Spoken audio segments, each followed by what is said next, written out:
Dans un monde médiatique qui privilégie le brouhaha, la culture du clash et du zapping, pas si simple aujourd'hui de faire entendre avec clarté la complexité et la nuance.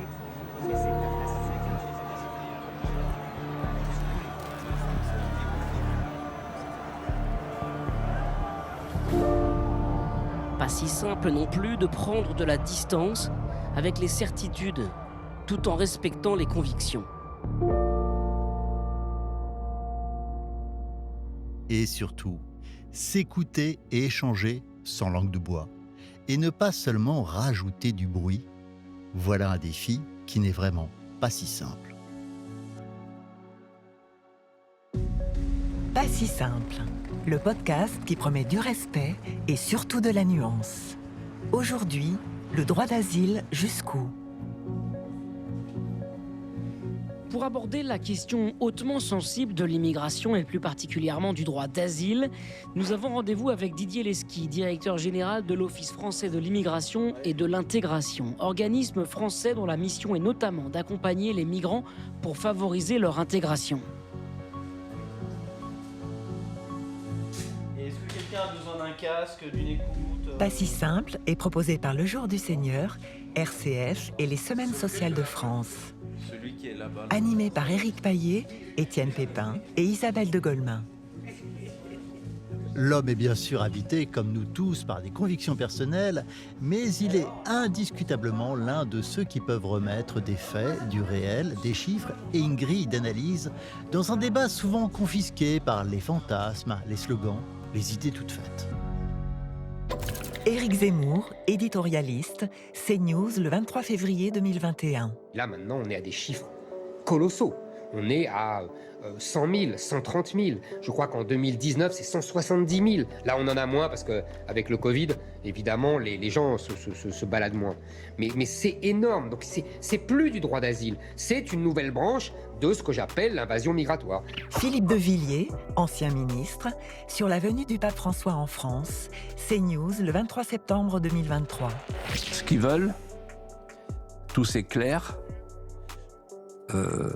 c'est organiser la grande transhumance. Bon.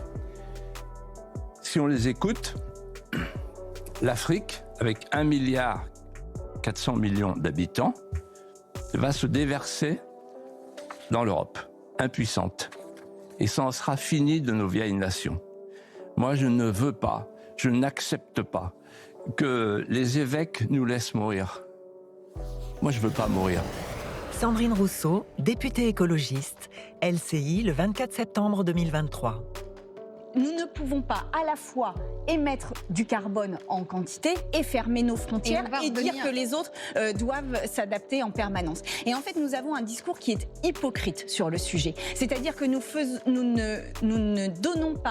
ne mettons pas en place les conditions pour que les personnes ne bougent pas. Et donc, évidemment, aujourd'hui, quand ils traversent dans des conditions souvent extrêmement difficiles les mers, les océans et les frontières pour arriver en France, le premier devoir que nous avons, c'est de les accueillir. Marie Toussaint, candidate Europe Écologie Les Verts aux élections européennes, Sud Radio le 18 décembre 2023.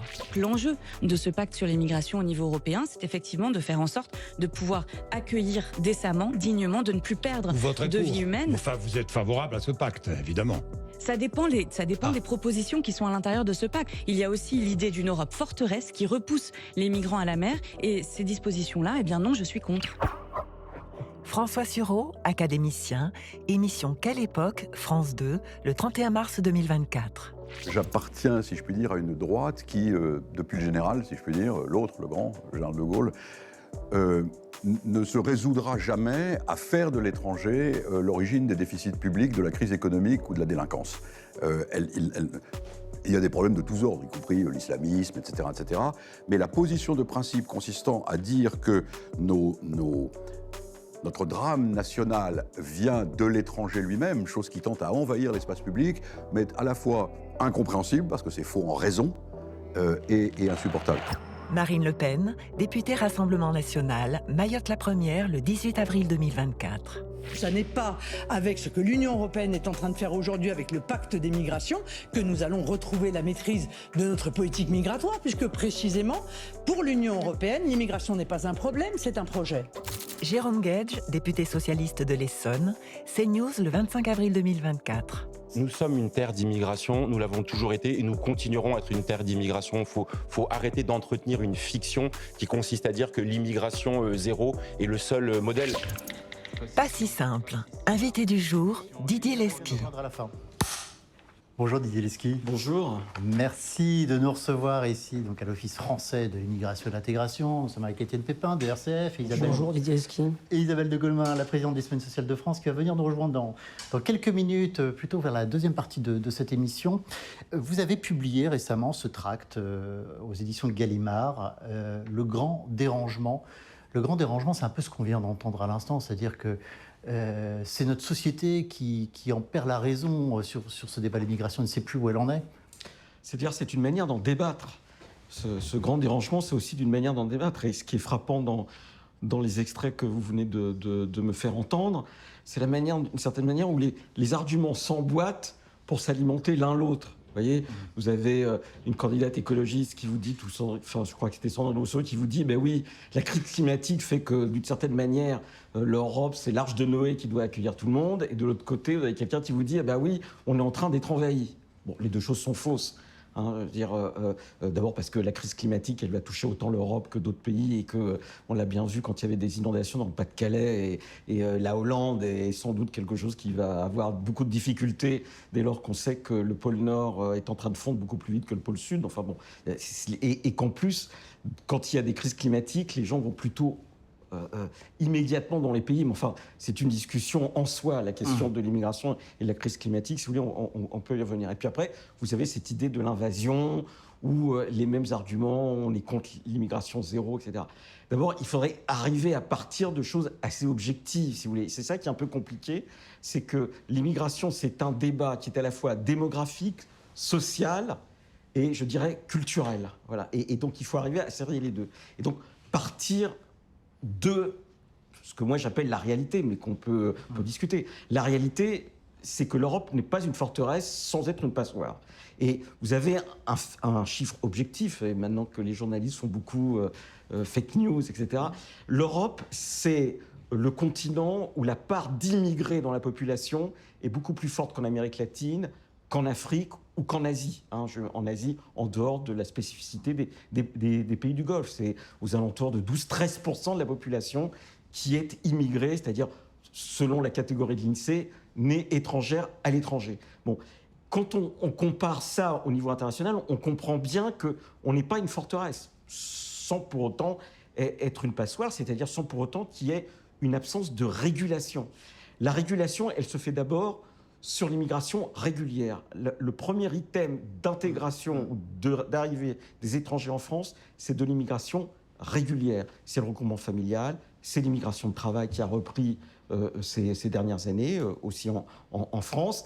C'est l'immigration étudiante.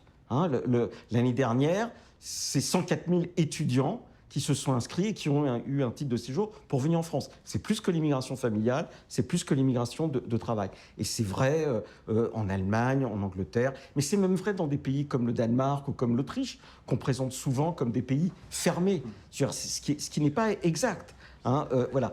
Et en même temps, il y a une régulation parce que l'immigration familiale, ça correspond à des critères. L'immigration de travail, ça correspond à des critères qui est le contrat de travail. Et l'immigration étudiante, la France est le premier pays de l'immigration étudiante francophone. Ça suppose que les personnes parlent d'abord le français et ceux qui ne parlent qu'anglais vont ailleurs. Voilà, c'est un peu ça la réalité. Voilà. Alors après, bien évidemment, chacun l'utilise un peu à sa manière. Et vous avez ce moment avec Éric Zemmour, puisque vous l'avez choisi à dessein. Éric Zemmour, il ne se focalise que sur une seule immigration, qui est celle de la demande d'asile.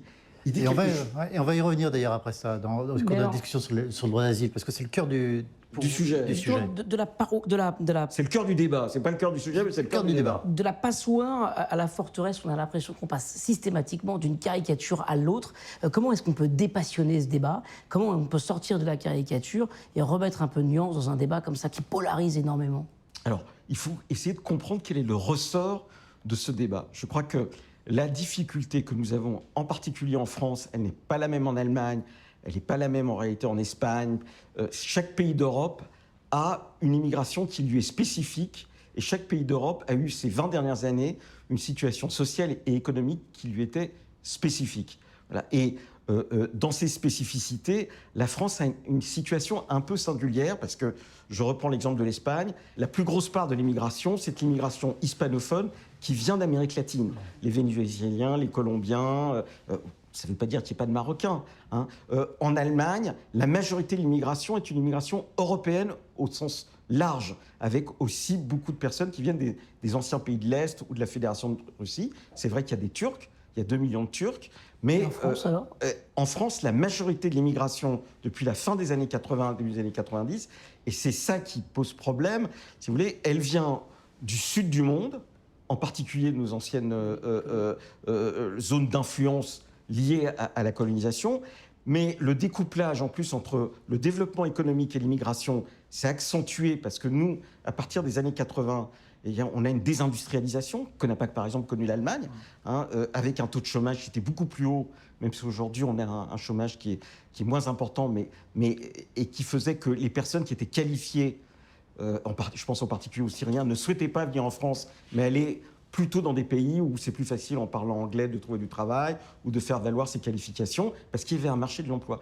Nous, on a une difficulté qui n'est pas liée au nombre, même si le nombre, mais qui est liée au fait que le nombre fait apparaître les difficultés sociales.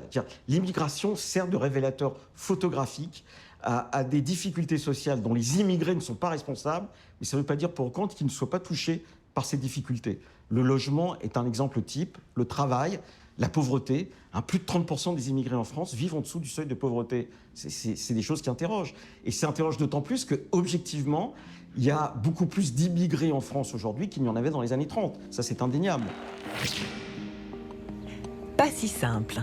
Thème du jour, le droit d'asile jusqu'où? Vous êtes trop bon.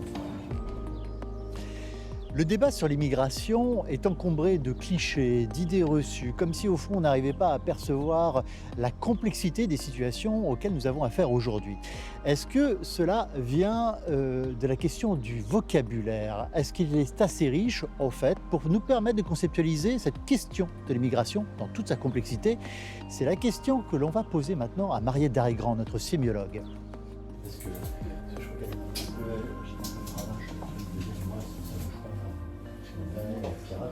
Mariette, lorsqu'on s'est joint pour préparer cette émission, vous me faisiez remarquer que le vocabulaire qui décrit les personnes qui sont sur le territoire français après l'immigration, alors on va parler de migrants, d'immigrés, d'exilés, de réfugiés, mais on a déjà fait le tour des mots qui désignent des tas de situations totalement différentes. Est-ce que pour vous, c'est l'une des clés qui explique la tension qu'il y a sur ce débat en France?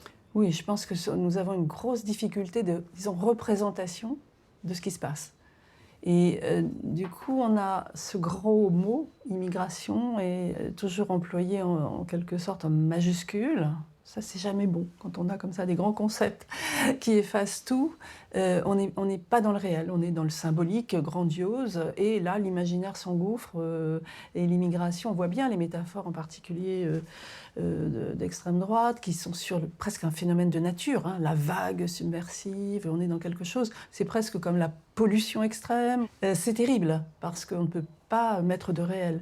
Et alors, ensuite, si on met du réel, là, on tombe sur des choses qui sont quand même complexes, voire administratives. Les différents statuts, demandeurs d'asile, réfugiés, étudiants qui viennent... Est-ce qu'un étudiant qui vient faire l'équivalent d'un Erasmus en France est un immigré, ou est-ce que même s'il s'installe après... Enfin, tout ça, c'est le réel.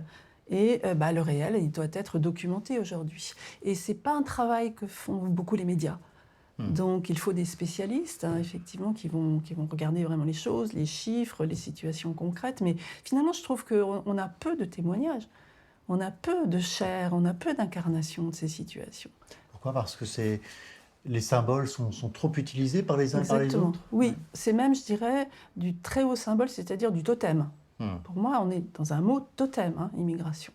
Et le totem, c'est toujours c'est le contraire du tabou. Le tabou met du sacré. Par exemple, si le pape dit, là c'est l'humanité, donc là c'est sacré, et on remet une sorte de tabou, on ne peut pas faire mourir quelqu'un, ne pas l'accueillir, c'est un tabou moral. Mais en fait, ce qui règne, c'est le totem, c'est-à-dire que or les totems, ils ont une importance pour faire des clans. Donc, immigration nous sert à faire les pour et les contre dans une situation politique générale très compliquée. On nous impose en fait des récits. Aujourd'hui, le migrant, qu'est-ce que c'est qu'un migrant, vous le disiez à l'instant, mais en même temps, dans l'imaginaire collectif, il peut y avoir une vision, je ne sais pas, l'Afghan qui erre en Europe, qui est pauvre, qui est éventuellement dangereux. Enfin, c'est ça qu'on nous raconte quand même en général. C'est ce qu'on nous raconte à partir de ces concepts qui est plus inquiétant. On ne peut rien faire avec ça, à mon avis, aujourd'hui, contre ce symbolique. Et contre l'imaginaire du récit. Si vous voulez, il y a le symbolique de la posture morale et l'imaginaire du récit. Si je prends les trois grandes catégories classiques, eh bien, il n'y a pour moi que le réel. C'est ça qui nous manque, c'est presque le sommet du triangle. On a beaucoup de symbolique, beaucoup d'imaginaire, et on n'a pas beaucoup de réel. Comme observatrice des signes, si vous voulez, je dirais que là, souvent, avec le vocabulaire, on a une excroissance comme ça, des mots techniques ou des mots... Non, là, c'est le contraire. Donc mettons du technique, sans tomber dans l'administratif où on ne comprend rien, mais il faut nous dire, c'est pour ça, par exemple, je trouve ça important quand Didier Lesky met le mot au pluriel. L'immigration, avec la grande majuscule, c'est le totem, et les immigrations, déjà, on commence à être dans le réel. C'est un mécanisme de la langue qui est très intéressant. Il faut se mettre, voilà. Et après, je ne sais pas, 3, 4 statuts, 5 statuts, peut-être d'autres expériences de vie. Voilà. Et donc c'est ça qui nous manque, c'est de documenter les différentes situations qui incarnent cette immigration avant de dire qu'elle est terrible ou qu'elle est positive. Merci beaucoup Mariette. Pas si simple, invité du jour, Didier Lesky. Mariette Darigrand nous disait à l'instant que l'immigration est un mot totem qui a fini par diviser et qu'il faudrait donc, pour dépasser le clivage inévitable, remettre du réel. Est-ce que, au fond, c'est ce qui vous a poussé à faire ce petit ouvrage? Vous essayez de... Enfin, vous faites très bien, d'ailleurs, vous mettez des chiffres, des analyses, votre grille de lecture, votre analyse qui vous est propre, pour essayer en tout cas, de dépasser ce totem du débat public. Alors, la difficulté, c'est que chez beaucoup de gens, l'enfer est pavé de bonnes intentions, si vous voulez. Dans le glissement du vocabulaire, et du reste, elle-même n'a pas employé le terme, il manque travailleurs immigrés. Travailleurs immigrés, ça montrait l'utilité sociale de quelqu'un. Voilà, il était là, il participait de la richesse collective, et il avait ses propres compétences qui permettaient d'être inséré dans la société. Et par ailleurs, le travail est un lieu de socialisation. Et dans un contexte où le chômage s'est développé, où il y a une désindustrialisation, mais qu'en même temps, on a eu une augmentation des arrivées, en particulier liée à la demande d'asile, un certain nombre de personnes, avec des bonnes intentions, ont commencé à parler de migrants, et du reste d'exilés. Et vous voyez même dans le vocabulaire des associations de soutien, on ne parle plus de travailleurs immigrés, on parle de migrants et même d'exilés, si vous voulez. Alors que l'administration, pour le coup, elle continue à avoir des catégories, puisqu'elle dit y a quelqu'un qui est sans titre de séjour et il mérite donc d'être reconduit dans son pays parce qu'il n'a pas le droit de rester ici, ou quelqu'un qui est étudiant, ou quelqu'un qui fait du regroupement familial. Et du reste, les statistiques publiques, elles font bien la part des choses. Voilà. Et donc, dans le vocabulaire et dans cet enfer pavé de bonnes intentions, je ne suis pas totalement d'accord avec elle sur le fait qu'on n'en parle pas. Regardez des films comme Welcome ou comme d'autres, il y a toute une série de films qu'est-ce qu'on nous montre? On nous montre simplement le migrant souffrant. Pour essayer de dire, regardez, cette souffrance-là, l'administration ne la prend pas suffisamment en compte. On a une littérature, c'est ça qu'on nous met en avant. Or, il faudrait plutôt partir de deux choses. C'est pourquoi les gens partent, et là, il y a quelque chose qui ne se dit plus, c'est-à-dire, c'est quand même l'échec d'un mode de développement, et ça nous concerne en particulier nous, qui est celui hérité de la décolonisation. Il y a quand même un drame, je dirais, collectif, sociétal, politique, c'est que les sociétés, globalement, la majorité des sociétés issues des décolonisations ne sont pas devenues des sociétés démocratiques. Ça, il faut quand même s'interroger sur ça. Il y a quelque chose à essayer de comprendre. Et du coup, il y a un départ. Voilà. Et dans ce départ, il y a un départ qui est lié à la demande d'asile, au sens où les personnes peuvent être persécutées, où il peut y avoir la guerre, et nous-mêmes, on peut avoir des responsabilités dans la guerre. On peut penser à ce qui s'est passé dans le Golfe, en Libye, etc. Mais il y a aussi des départs économiques. Et ces départs économiques, ils sont liés à un autre phénomène qui est celui de la globalisation, c'est-à-dire les écarts abyssaux entre riches et pauvres qui se sont creusés à travers le monde. Et dans ce contexte-là, l'Europe, c'est le continent envié. Et en ce sens-là, ils savent bien que les personnes qui viennent, elles ne sont pas idiotes. Elles savent que l'Europe n'est pas une forteresse, parce qu'ils savent très bien que traverser la frontière de l'Union européenne, c'est pas traverser la frontière chinoise. Je veux dire, Est-ce qu'en Europe, la France, quand même, a une place particulière, peut-être par son histoire, les droits de l'homme, le droit d'asile aussi, si on peut définir ces termes-là, c'est pas mal aussi. Le droit d'asile, bien sûr, puisque historiquement, le droit d'asile, même si il y a eu un asile ancestral, on peut penser à l'asile dans les églises, enfin bon. Mais le droit d'asile moderne, c'est la Révolution française. Mais le droit d'asile, c'est la protection des combattants de la liberté. Bon, et là, on sait bien qu'aujourd'hui, la procédure d'asile, elle est investie par des personnes qui ne sont pas des combattants de la liberté, d'où le fait qu'en France, actuellement, les 3/4 des personnes, ou les 2/3, enfin ça dépend des années, si vous voulez, sont déboutés de l'asile, parce que ce sont des migrants économiques. Et la question qui est posée aux sociétés européennes en particulier, mais aussi à l'Amérique du Nord, c'est est-ce qu'on peut accueillir ou pas tous les perdants du système, j'allais dire, pour parler comme dans mon jeune temps, du système capitaliste, sans que les acquis sociaux soient remis en cause par une dynamique qui est quand même une dynamique globale, qui est celle de grignotage de l'ensemble des États sociaux. Parce que le droit d'asile, vous l'évoquiez tout à l'heure, avant que je vous coupe, c'est aujourd'hui, en effet, comme vous dites, le cœur du question... c'est le cœur du débat public. Du débat public. C'est le cœur du débat public, et c'est regrettable, parce que dès lors qu'on en fait le cœur du débat public, on oublie que la majorité de l'immigration est d'abord une immigration légale, et que dans cette immigration légale, la majorité des gens s'intègrent. S'intègrent par le travail, s'intègrent par leurs compétences, s'intègrent par la famille, etc. Et que notre problème, c'est la part de ceux minoritaires, de ceux qu'on n'arrive pas à intégrer, parce qu'ils n'en ont pas les ressources, parce qu'ils n'ont pas le titre de séjour, etc. Et c'est sur ça que se pose la discussion. Pas si simple. Thème du jour, le droit d'asile jusqu'où ? A priori, leur mission met en opposition ces deux personnalités sur les questions d'immigration. Tout d'abord, nous avons fait écouter les propos de notre sémiologue Mariette Darrigrand à Tcherina Gérolon, responsable du programme Conflit, Migration, Justice chez Amnesty International. Nous sommes allés également au Sénat, à la rencontre de François-Noël Buffet, sénateur Les Républicains du Rhône et président de la Commission des lois du Sénat. Malgré leurs divergences, ils convergent tous deux sur l'absolue nécessité de prendre en compte les récits, l'humain, pour mener une politique juste. Tcherina Gérolon, responsable immigration, Amnesty International. On a des observations qui sont menées régulièrement pour vérifier qu'effectivement le droit d'asile est respecté à la frontière franco-italienne ou à la frontière franco-espagnole. Et ce que nos observations constatent depuis un certain nombre d'années, c'est qu'il y a un certain nombre de violations qui sont perpétrées, donc des pratiques discriminatoires, le fait que les personnes n'aient pas forcément le droit de transmettre leur récit, leur histoire, de déposer leur demande d'asile si jamais elles le souhaitent. On considère que c'est important de pouvoir continuer à documenter ça pour effectivement être dans finalement s'inscrire encore une fois dans un débat factuel et puis aussi porter des recommandations très concrètes à l'endroit de celles et ceux qui sont en responsabilité face encore une fois à la protection des droits des personnes exilées. François-Noël Buffet, sénateur Les Républicains, président de la commission des lois du Sénat.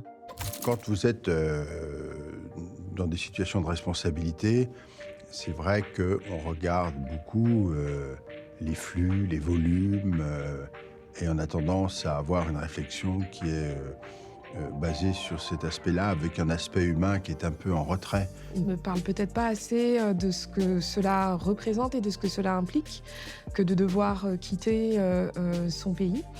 On constate, nous, à Amnesty International, qu'il y a une non prise en compte du parcours migratoire des personnes, que ce soit au niveau du pays de départ, dans les situations de transit ou au niveau du pays d'accueil.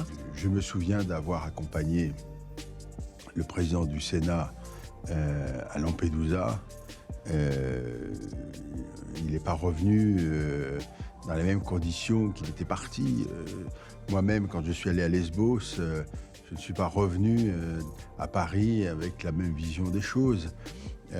Donc voilà, le contact avec les personnes est absolument essentiel.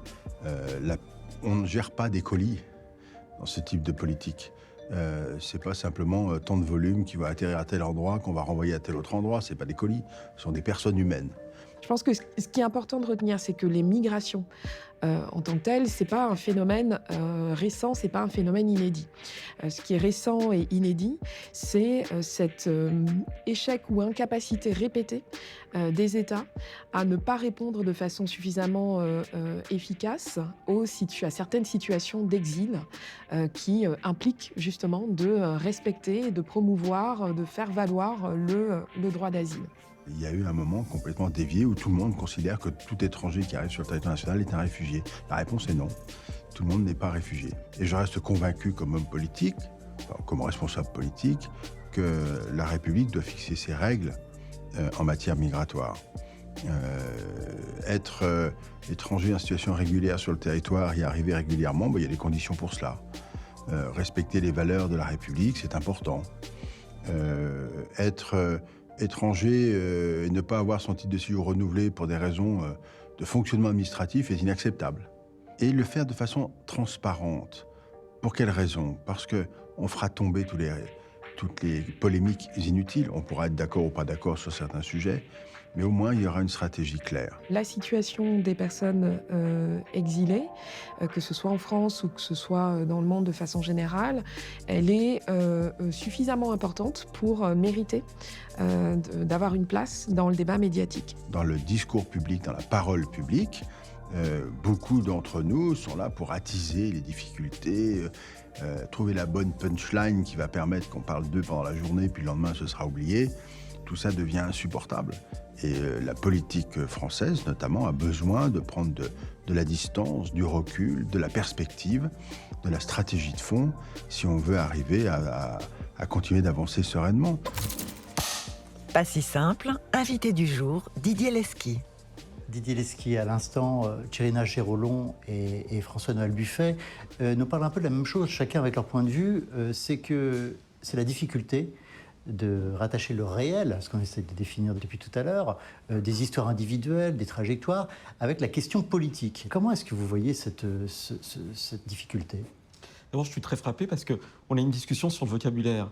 Je constate que la personne de la CIMAD, elle dit ce sont des personnes exilées. De Amnesty International. L'Amnesty International, elle dit ce sont des personnes exilées. Ça ne veut rien dire, si vous voulez. Les premières personnes qui viennent en Italie, qui arrivent en Italie depuis plusieurs années, sont d'abord les Tunisiens, des Africains, Côte d'Ivoire, Sénégal, etc. Il faut essayer de comprendre pourquoi. Si on dit simplement ce sont des exilés, bon, ça veut dire quoi comme conséquence? Ça veut dire en réalité, on doit les accueillir. Et là, François-Noël Buffet, président de la commission des lois du Sénat, vous dit non, chaque État a le droit de décider de qui vient et qui ne vient pas. C'est aussi vieux, je dirais, que l'humanité qui se structure en communauté humaine et de savoir comment, dans cette communauté humaine, on s'organise et qui on accepte ou pas dans cette organisation, en fonction de quelles règles, et est-ce qu'on demande aux personnes d'adopter ou pas un certain nombre de comportements, etc. Tout ça, c'est pas illégitime. Et donc là, ça ne se parle pas. Et c'est parce que ça ne se parle pas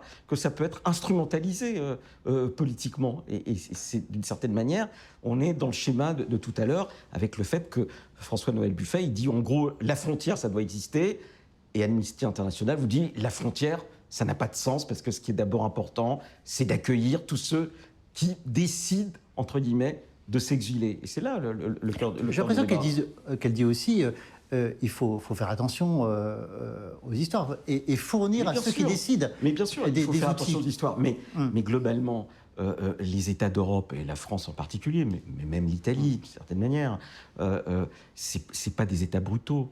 Je veux dire, l'Union européenne, c'est l'endroit au monde où être clandestin le plus facile. Hein, il faut bien le comprendre, ça. Hein. Je veux dire, c'est plus facile d'être clandestin en France, hein, où vous allez avoir quand même le droit à la santé, d'accord, à l'hébergement d'urgence, 2,5 milliards l'année dernière, hein, près de 200 000 places, dont on le sait qu'elles sont majoritairement occupées par des personnes sans titre de séjour, la scolarisation des enfants qui est obligatoire, etc. Donc, vous n'êtes pas dans quelque chose qui est inhumain, si vous voulez. C'est plutôt l'inverse, voilà.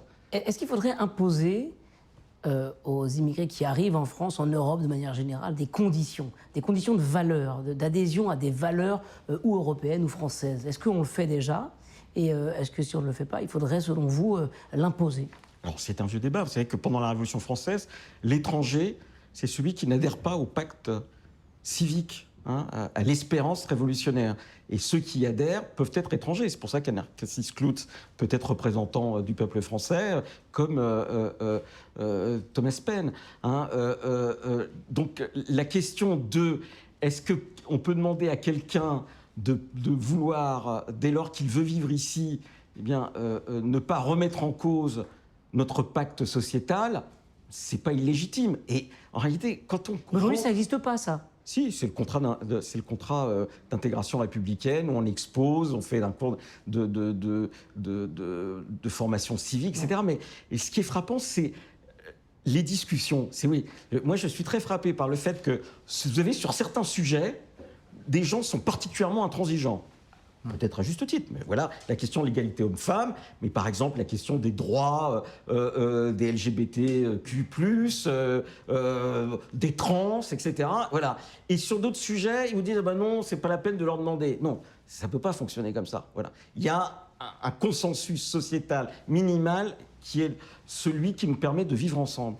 Si l'immigré ne le respecte pas, et on a malheureusement des groupes d'immigrés qui ne le respectent pas, eh bien ça remet en cause l'ensemble de la cohésion sociale. Est-ce que ça c'est applicable à un ensemble de personnes ou est-ce qu'il faudrait individualiser les histoires? Justement, il en est question dans ce qu'on vient d'entendre, justement ces histoires individuelles.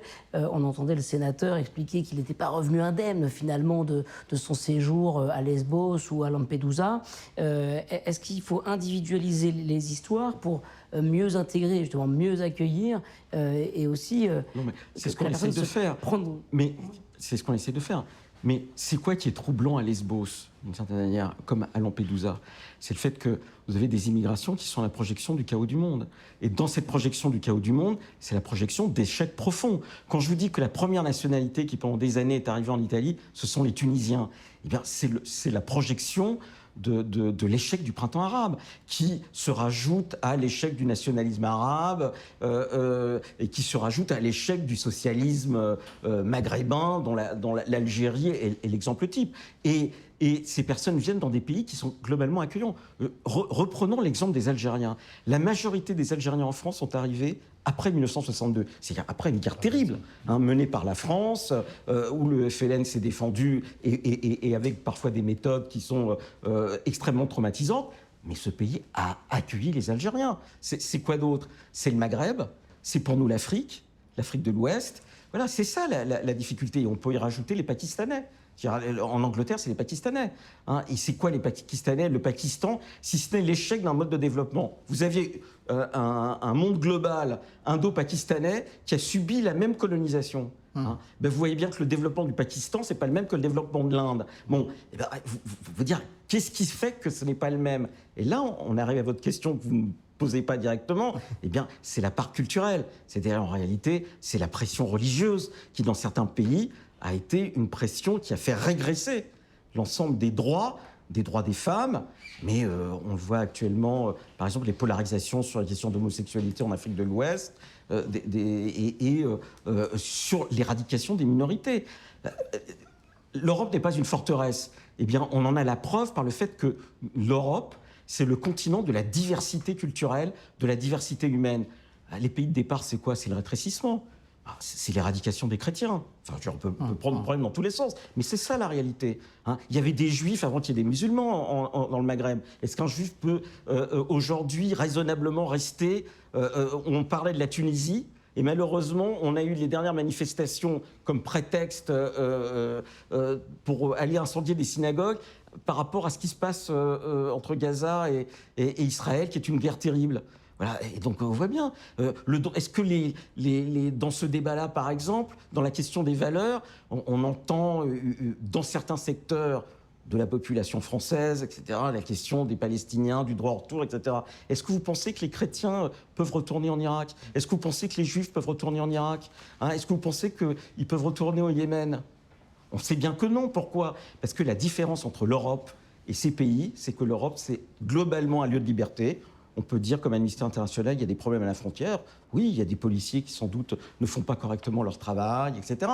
Mais globalement, ça n'a rien à voir. Enfin, il faut être sérieux. On voit bien que, d'ailleurs, vous êtes responsable de l'Office français de l'immigration. On a beaucoup parlé d'immigration et de l'intégration. Et de l'intégration, oui. Et les deux vont ensemble. Oui. Je vous propose d'aller dans un lieu où, justement, on a des associations qui accompagnent ce travail de l'intégration. Pas si simple, direction Paris 18e. Aujourd'hui, on est à la maison Bakita. C'est un lieu ressource d'intégration pour les personnes exilées. On les appelle ici les personnes exilées. Ce n'est pas les réfugiés, les migrants, des termes jugés trop péjoratifs. La maison Bakita, c'est dans le 18e, tout au nord de Paris, pas loin symboliquement de la porte de la Chapelle. Et c'est ici, au 2e étage, que l'on va suivre un cours de cuisine, une formation culinaire professionnalisante.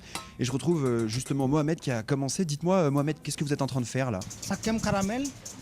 Après, on fait cuire? Cuire bain-marie au pot, c'est tout. Le cours de cuisine vient tout juste de commencer. Au programme aujourd'hui, crème brûlée. La chef Rose, responsable de la formation, distille ses premiers conseils.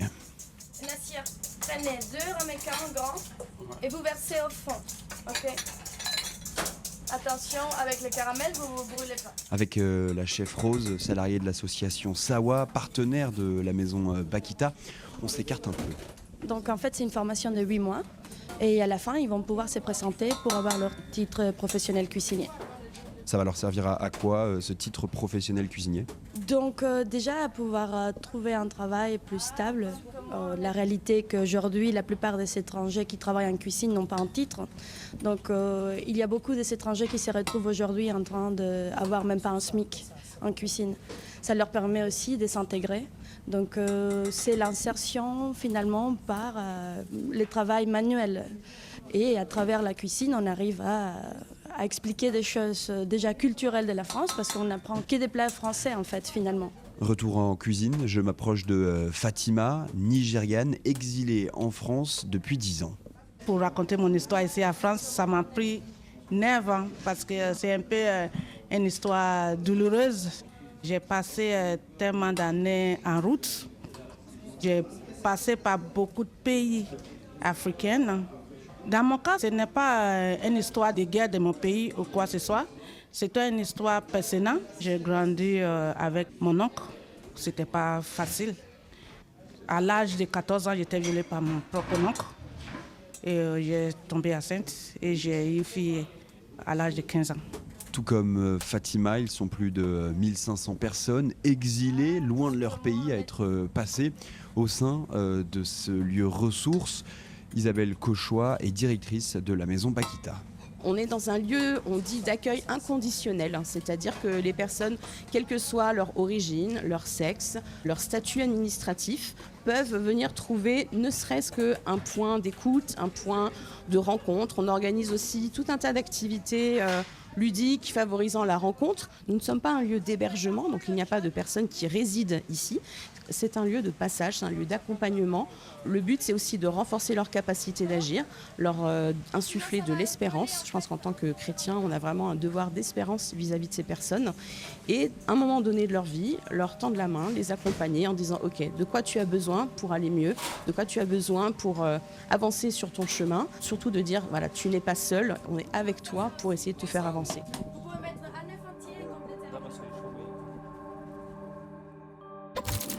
Pas si simple. Invité du jour, Didier Lesky. Première. Juste à l'instant, on parlait d'intégration. On est dans un lieu où des bénévoles pensent que l'intégration, c'est quelque chose qu'on peut favoriser, qu'on peut accompagner, qu'on peut aider. Est-ce que c'est négligeable? Est-ce que c'est vrai? Quelle part ça a pour vous sur la question aujourd'hui? D'abord, c'est important qu'on ait conscience qu'on appartient à une commune humanité. Donc, en ce sens-là, c'est plus qu'honorable. Hein. Voilà. Après, le secteur associatif, il y a une part de bénévolat, il y a aussi beaucoup de fonds publics qui sont investis dans l'accueil. Alors c'est vrai que cet accueil, il est fonction des situations administratives et que là encore, je pense que c'est important l'idée qu'on mélange tout. D'abord, on ne peut pas aider les personnes prises individuellement. Certaines peuvent avoir un droit acquis au séjour, il faut discuter avec elles, voir exactement, précisément en fonction des récits et des situations concrètes. Hein. Je rappelle que la particularité de la France, c'est ce qu'on appelle la régularisation au fil de l'eau, c'est-à-dire 30 000 personnes à peu près tous les ans, qu'elle peut être automatique à partir du moment où les enfants ont été scolarisés 3 ans. Hein.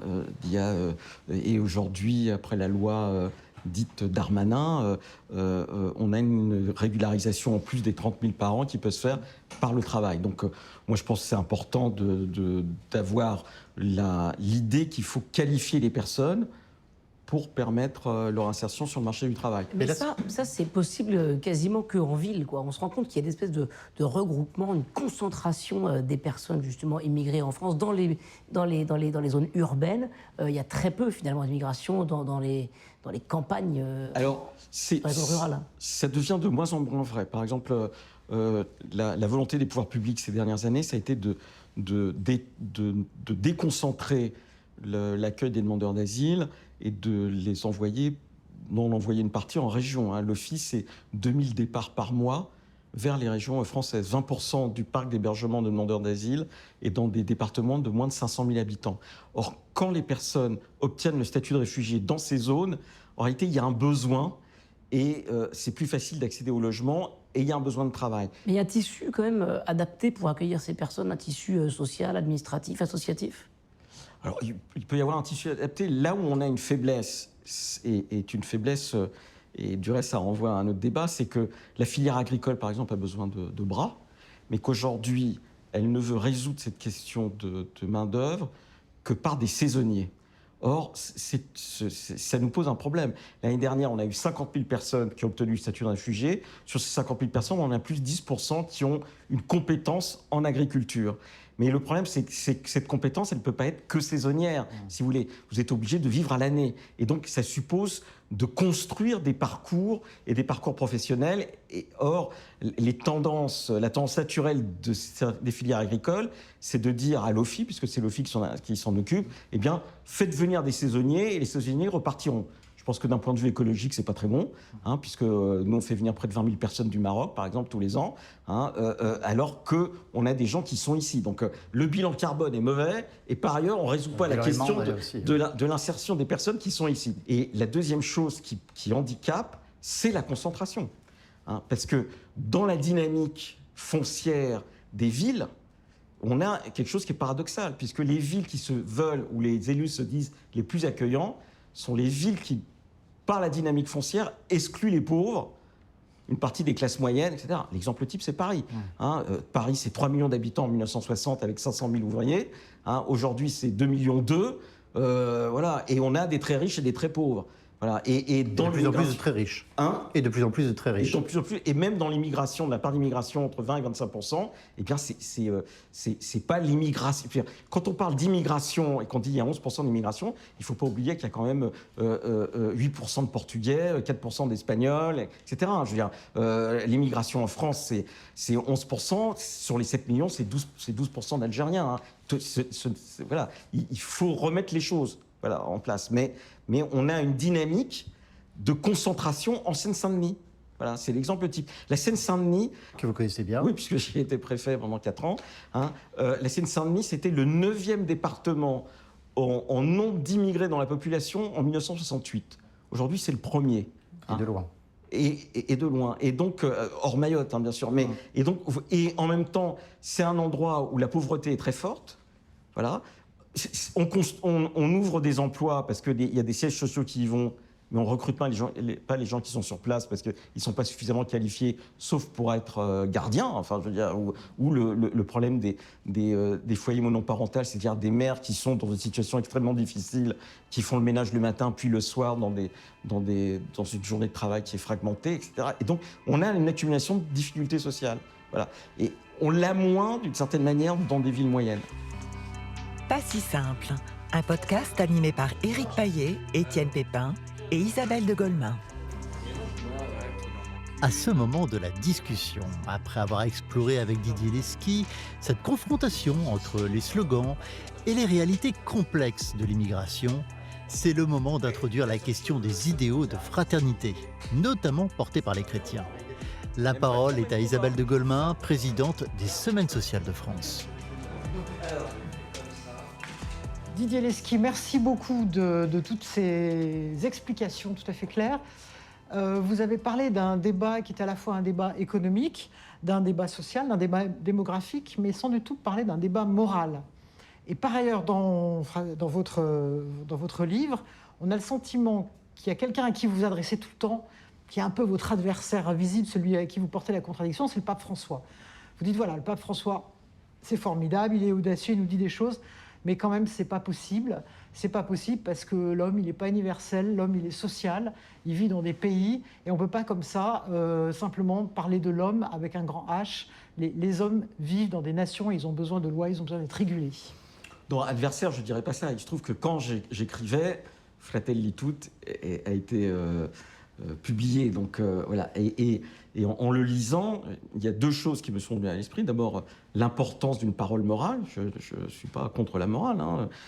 Et elle est d'autant plus importante que je pense que la parole morale du pape, comme du reste de l'Église, a été une parole extrêmement apaisante. Et on peut même voir qu'en Italie, c'est plus qu'apaisant. C'est la fonction sociale de l'Église en Italie, c'est quand même celle de l'accueil dans un État qui n'a pas été toujours à la hauteur ou qui n'est pas organisé de la même manière que nous pour accueillir. Mais une fois dit ça, la difficulté du discours du pape, c'est que même s'il rappelle qu'il y a un droit à rester chez soi, hein, sans aller jusqu'au bout sur le fait que ce droit à rester chez soi doit interroger sur le fait que pourquoi les personnes partent, c'est-à-dire parce que les dirigeants d'un certain nombre de pays ne prennent pas en compte le développement économique de leur pays au point de pouvoir y insérer leur jeunesse ou une partie des classes moyennes. Eh bien, une fois dit ça, on ne peut pas faire fi du fait que l'humanité est organisée en communauté et que la question de la migration ne peut pas être la même que, je dirais, au moment biblique où en réalité il y avait peu de gens qui se déplaçaient, hein, je veux dire, parce que d'abord il y avait moins de gens sur la terre. Et si on vous suit, on a presque l'impression que la notion qui est d'ailleurs prônée par les responsables de la maison Bakita, d'une hospitalité inconditionnelle, on a le sentiment que vous dites un peu dans votre livre et dans vos propos qu'à force d'avoir ce discours-là d'accueil total, complet, etc., eh ben, on se retrouve avec une immigration qui n'est plus maîtrisée et avec tous les problèmes qu'on connaît, notamment du côté des extrémismes, etc. Je pense qu'il ne faut pas confondre l'accueil inconditionnel à l'instant T avec un droit inconditionnel à demeurer ici. Voilà. Par exemple, on a dans le droit français le droit à un hébergement inconditionnel. Je rappelle que c'est 2,5 milliards. On est le pays d'Europe qui dépense le plus en hébergement inconditionnel. C'est à peu près 40% des crédits de l'Union européenne consacrés à l'hébergement d'urgence inconditionnel. C'est la France, parce que nous, justement, on ne met pas, et l'administration, l'État, ne met pas une condition de situation administrative pour héberger quelqu'un dans un hôtel.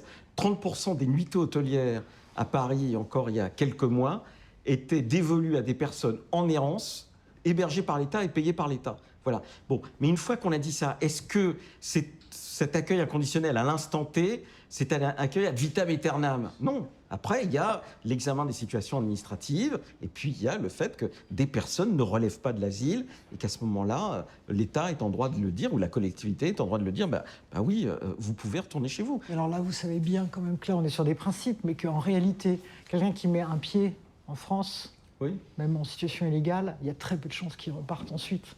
Le nombre de départs ensuite est très peu important, ça ne fonctionne pas très bien, ça coûte un peu cher. Et en fait, les gens ils restent en situation illégale. Donc là, du coup, vous êtes en train de dire qu'effectivement, il faut examiner les situations, sauf qu'une fois qu'on a examiné les situations, les gens ils tombent dans l'illégalité, et c'est encore pire, parce qu'ils ont droit à rien, et que voilà, ils sont en errance. Donc, qu'est-ce qu'on peut faire? Il y a quelque chose dont vous n'avez pas du tout parlé, c'est de l'Europe. Alors, est-ce que du coup, ça serait plutôt au niveau européen qu'il faudrait arriver à mieux réguler, de façon à ce que les gens n'entrent pas, parce qu'en fait, quand ils entrent, ils ne ressortent pas, on le sait bien. Là où vous avez raison, c'est que l'Europe ne peut exister que si elle a des frontières.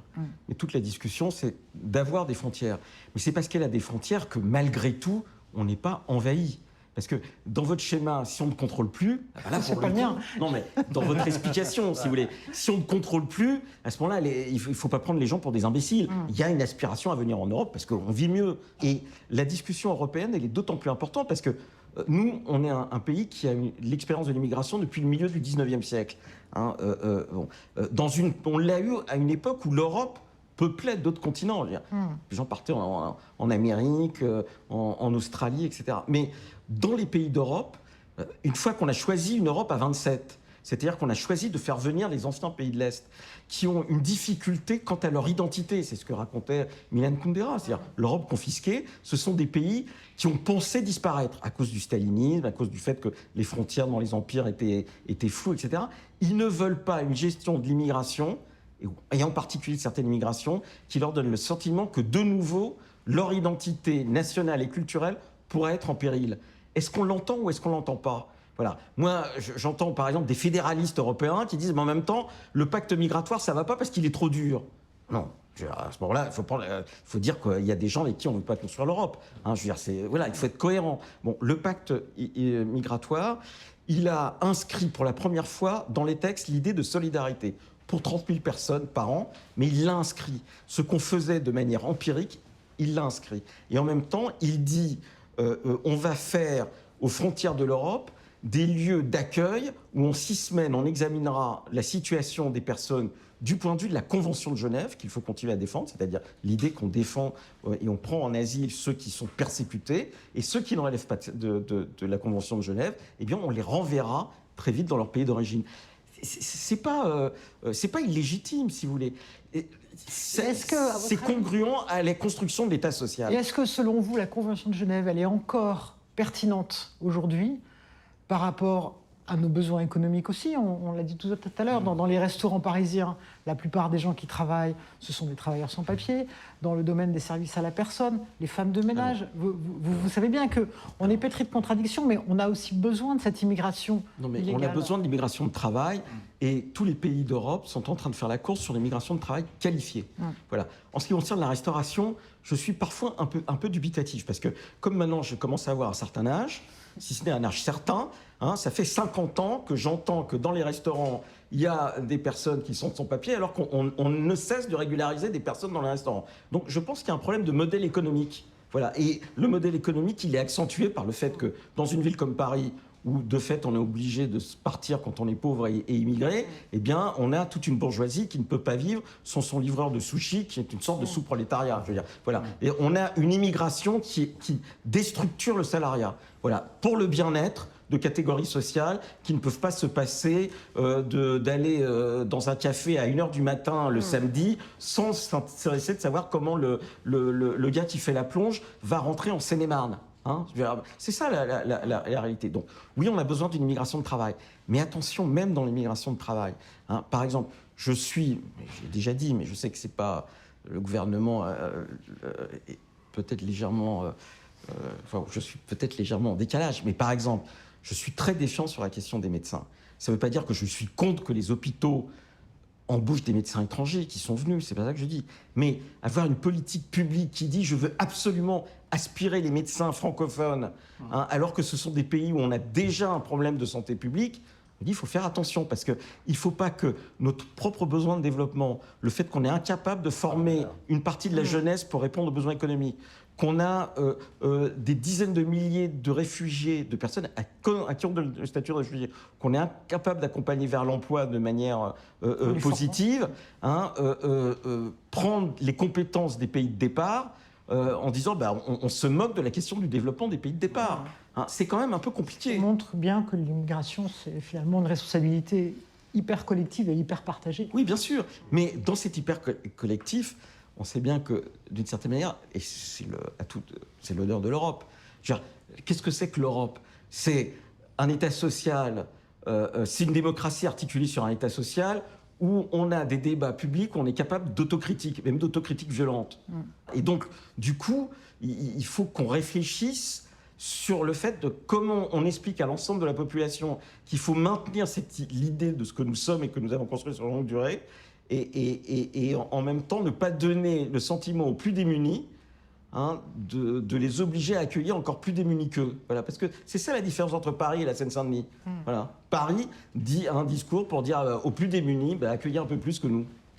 Un grand merci à vous, Didier Leschi, d'avoir passé ce temps avec nous, d'avoir répondu à nos questions. Je suis sûr que pour ceux qui nous regardent et qui nous écoutent, bien c'est la volonté de cette émission. On peut se dire que ce n'est pas si simple. Merci à vous, Étienne. Merci, Eric.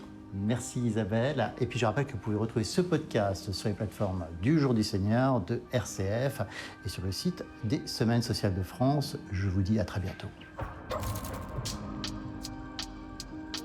Pas si simple. Le droit d'asile jusqu'où? Un podcast produit par Le Jour du Seigneur, RCF et les Semaines sociales de France. Présenté par Éric Payet, Étienne Pépin, Isabelle de Golemin. Réalisé par Nicolas Maupier. Prise de son, Laurent Maisondieu. Reportage, Sybille Delettre, Grégoire Gindre, Geoffrey Defebvre. Montage son et mixage, Benjamin Alves. Voix off, Lison Risse. Documentation, Claire Latuile. Production, Frédéric Niquet-Châtelet. Archives, CNews, LCI, Sud Radio, France Télévisions, Mayotte la Première. Musique, Mima Musique.